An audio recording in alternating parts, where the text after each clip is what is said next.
Early signs of autism.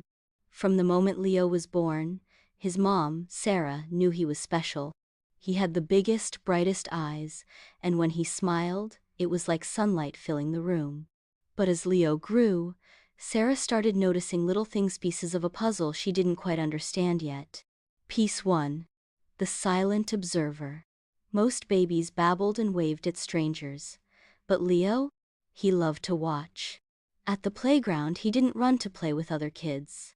Instead, he sat quietly, studying how the wind made the leaves dance, or how the sand felt when he let it slip through his fingers. Maybe he's just shy, people told Sarah. But in her heart she wondered, is there something more? Piece 2. The words that didn't come. By the time Leo was 2, his cousin Jack, who was the same age, was chattering away in full sentences. Leo, on the other hand, only said a few words, the same ones over and over. And sometimes he just echoed what he heard instead of answering questions. "Leo, do you want juice?"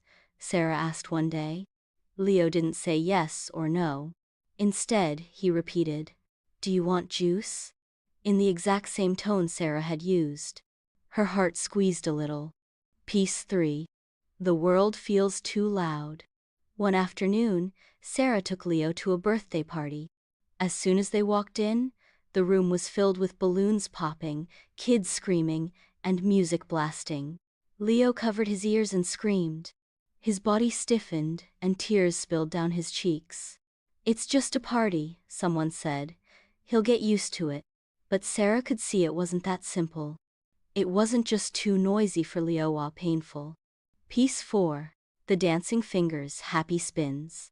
Leo had a special way of expressing joy. He flapped his hands when he was excited and spun in circles when he was happy.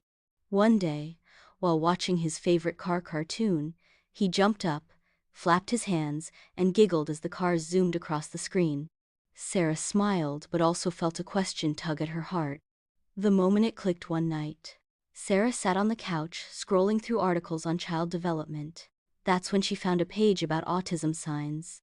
As she read each point, her heart pounded. Loves routine and dislikes sudden changes. Echoes words instead of answering. Finds loud noises overwhelming. Flaps hands or spins when excited.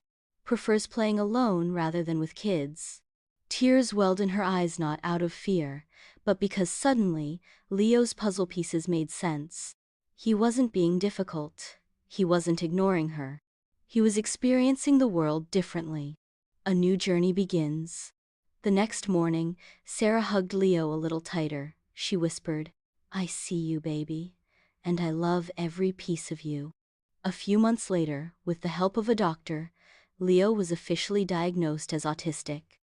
It didn't change who he was, but it helped Sarah understand how to support him better.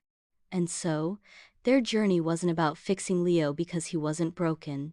It was about learning how to help him thrive in a world that wasn't always built for him, because Leo wasn't missing any pieces. He was just putting them together in his own special way.